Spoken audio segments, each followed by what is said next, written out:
Hello viewers, මම ඔයාලගේ මානසික පුදුපති thumbnail එක බලලා ඇවිල්ලා ඉන්න සදත් අපි කියලා මේ වීඩියෝ එකට යමු. අද thumbnail එක දැක්කදී ඔයාලට හිතෙනවා ඇති daily දාන content නෙවෙයි මම දාලා තියෙන්නේ අද වෙනස් මාතෘකාවක් කියලා. ඔව් ඇත්ත වශයෙන්ම කිව්වොත් එimhe අපිට ගම් වතුර අවදානමක් තියෙනවා. මම මේක Facebook account එකේ ලියලා තිබ්බා.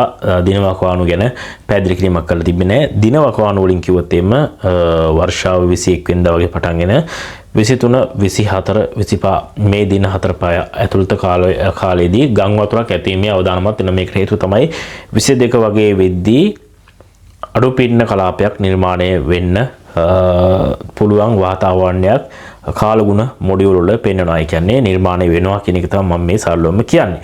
ඉතින් මේක මම ගොඩක් ඉන්දියන් මාධ්‍ය ආශ්‍රිතව තොරතුරු වල බැලුවා. ඉන්දියන් වෙබ්සයිට් වල ඉන්දියානු කාලගුණික දෙපාර්තමේන්තුවේත් මම තොරතුරු හොයලා වාද්‍ය මේක ගැන මේක ડિප්‍රෙෂන් එකක් විදිහට පීඩන අවපාතයක් විදිහට පරිවර්තන වීමේ හැකියාවක් තියෙනවා කියලා කියනවා. සහ මේක ගැඹුරු පීඩන අවපාතයක් බවට පරිවර්තන වීමේ හැකියාව ගැන තවමත් හරියට නිශ්චිතව දත්ත නැති නිසා මේව දෙයක් වෙන්න පුළුවන්ද කියන එක ගැන නිශ්චිත දත්ත නැති නිසා ඒ ගැන පැහැදිලි කිරීමක් නැහැ. නමුත් අනිවාර්යයෙන්ම low pressure zone එකක් අඩු පීඩන කලාපයක් නිර්මාණය වෙලා ડિප්‍රෙෂන් එකක් බවට පරිවර්තන වීමේ හැකියාව තියෙනවා.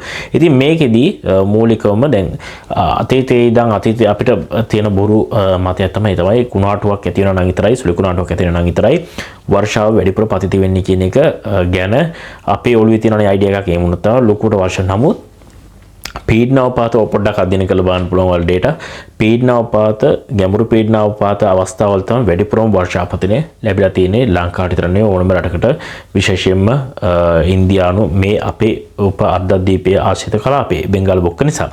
ඉතින් මම පොඩ්ඩක් බලන් හිටියා ඉන්දියන් channel එක මට මතක නැහැ ඉන්දියන් කාලගුණක බලධාරියෙක් විද්‍යාඥයෙක් කියනවා මේ දැන් ඇතිවෙන්නේ ෆෝම් වෙන්න යන මේ අඩු පීඩන කලාපය ඒක ડિප්‍රෙෂන් එකක් විදියට පැය 48ක් ඇතුළත පත් වෙයි කියලා කියනවා.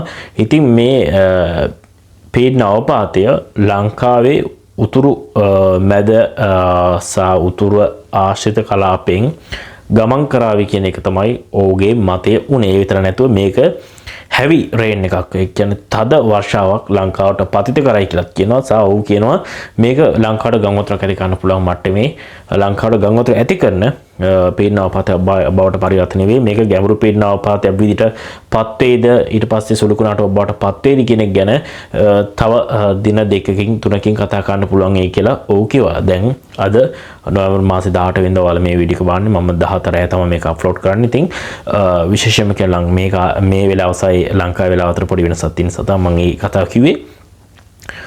අපිට ඉදිරි දින දෙකේදී අරියටම ටක්කිටම කියන්න පුළුවන් වෙයි මේක ගැඹුරු පීඩන අවපාතයක් බවට පරිවර්තනය වෙයිද ඊට පස්සේ ඒක සුළු කුණාටුවක් බවට පරිවර්තනය වෙයිද නැද්ද කියන එක. නමුත් අනිවාර්යයෙන්ම පීඩන අවපාතයක් බවට පරිවර්තනය වෙනවා සහ මේක අඩු පීඩන කලාපයක් බවට පරිවර්තනය වීමේ හැකියාව අඩු පීඩන කලාපයක් නිර්මාණය වෙලා මේක පීඩන අවපාතයක් බවට පරිවර්තනය වීමේ හැකියාව 100%ක්ම තියෙනවා කියලා කියන්න පුළුවන්.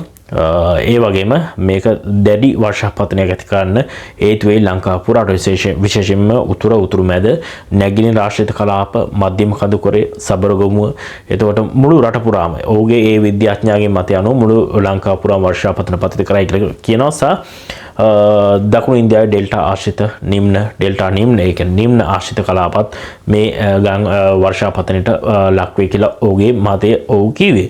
ඉතින් විශේෂයෙන්ම කියනෝනේ අපි ඉන්නේ ඊසාන්දික මෝසමේ.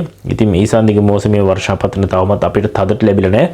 ඔහුගේ මතය අනුව ඊසාන්දික මෝසමත් උපරිම පීක් එකට මේ කාල සීමාවෙදී යයි කියන එක තමයි ඔහුගේ මතය. ඔයාලට බලා ගන්න පුළුවන් වෙයි මේ පෞගේ සති දෙක තුන පුරාවටම පොඩ වයින්න පටන් ගත්තා. අද ඊයේ දිනේදී චුට්ටක් වැඩිපුර වැස්ස වැඩි වුණා. අද දිනේදී තවත් පොඩ්ඩක් වැස්ස වැඩි වෙයි. සහ 22 21 22 23 24 අන්තිම 25 වගේ දින කාලවකවානු වලදී වර්ෂාව පොඩ්ඩක් තද බල විදියට වැටෙන්න ඉඩ තියෙනවා. ගම් වතුරක් ඇතිවීමේ හැකියාව තියෙනවා. ඉතින් ඒක නිසා ඇල මාර්ග කාණු පද්ධති සුද්ධ පවිත්‍ර කරලා තියාගන්න අනිවාර්යයෙන්ම ගම් වතුරක් ඇතිවීමේ හැකියාව පොඩ්ඩක් වැඩිපුර තියෙනවා. මම කලිමුත් මේ වගේ වීඩියෝස් කරලා තියෙන ඒ අවස්ථාවලදී පාව ගම් වතුර ඇතිවිලා තිනවා. අපිට කාලගුණය කියන්නේ හරියටම ප්‍රෙඩික්ට් කරලා කියන්න බෑ. ප්‍රෙඩික්ට් එකක් නේ. අනාවැකියක් නේ. හරියටම ටක්කෙට ඇකියුරේට් විදිහට කියන්න බෑ. නමුත් කාලගුණක මොඩියුල දියුණු කාලගුණික මොඩියුල අධ්‍යයනය කරලා පොඩි අදහස් දැක්වීමක් කරන්න පුළුවන්. ඒ විදිහ අදහස් දැක්වීම තමයි මේ නමුත් මම මේ අදහස් දැක්වීමට ගත්ත ඩේටා ගත්තේ ඉන්දියානු කාලගුණිකාංශ වල වැඩ කරන විද්‍යාඥයන් විසින් ඉන්දියන් මාධ්‍ය වෙත ඇවිල්ලා කරන ලබන ප්‍රකාශات එක්ක මම ටැමිල් channel එක බැලුවා තොරතුරු ඉංග්‍රීසි channel එක බැලුවා ඉන්දියන් හද හින්දි channel එක තොරතුරු ඒවසා වෙබ්සයිට් එකකින් තොරතුරු යන්තම් වලට මේ කතාව කිව්වේ. ඉතින් කියන්නේ මේක ඩීප් ડિප්‍රෙෂන් එකක් කියලා. ඒ කියන්නේ ගැඹුරු පින්නාපාතය දක්වා පරිවර්තන වීමේ හැකියාව තරමක් අඩුයි කියලා තමයි කියන්නේ. වෙනවා නොවෙනවා අතර තියෙනවා. ඒ කියන්නේ සම්භාවිතාවයකුත් වෙනවා. වෙන්න පුළුවන් පැත්තක් තියෙනවා නොවෙන්නත් පුළුවන්. හරිද? හැබැයි සුළු කරාට බවට පරිවර්තන වීමේ හැකියාව තාමත් ඒ ගැන පොඩි අදහසක් නැහැ. මොකද ඉස්සල්ලා ගැඹුරු පින්නාපාතයක් වෙන්න ඕන නිසා. හැබැයි අනිවාර්යෙන් පින්නාපාතයක් වෙන්න පුළුවන් කියලා කියනවා මේ ලෝ ප්‍රෙෂර් සෝන් එක ඩීප් ડિප්‍රෙෂන් එකක් විදිහට පරිවර්තන වෙන්න පුළුවන් කියලා කියනවා. පැය 48ක් ඇතුළත. ඒ කියන්නේ 22 වෙනිදා මේක ඇදෙනවා. 24 23 වෙනිදා රෑ වගේ 24 වගේ වෙද්දී අපිට දවස් එකමාරකින් වගේ මේක පරිවර්තන වීමක් වෙනවා වෙන්න පුළුවන් කියන එක තමයි ඔහුගේ මතය උනේ. එමුණොත් එimhe කොහොමත් මේ ලෝ ප්‍රෙෂර් සෝන් එක විදිහට ආවත් ડિප්‍රෙෂන් එකක් විදිහට ආවත් යන්නේ අපේ රට මැදින් මේක ලොකුවට වර්ෂාවක් ඇති කරන්න පුළුවන්. වර්ෂාවක් ඇති කරන්න සමත් හැකියාවක් තියෙන කලාපයක් විදිහට ලෝ ප්‍රෙෂර් සෝන් එකක පීනාපාතයක් විදිහට තමයි ඒ විද්‍යාඥයන් නම් කරේ. එහෙනම් හැමෝටම ජය. තවත් වීඩියෝ එකක් අපි යලිත් මම කිව්වා වගේ කවුණු පද්ධති සුද්ධ පවිත්‍ර කරලා තියාගන්න. ගංගවත තත්වයකට ඔයාලගේ ප්‍රදේශය නිතර දෙවෙල්ලක් වෙනවා නම් ඒ ගැන පොඩි අවධානමක් තියන් අවධානයෙන් ඉන්න.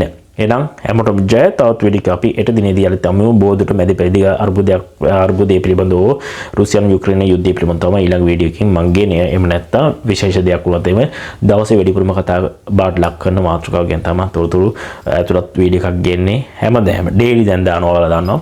එහෙනම් හැමෝටම ජය. තවත් වීඩියෝ අපි හෙට දිනේදී යලිත් අමු.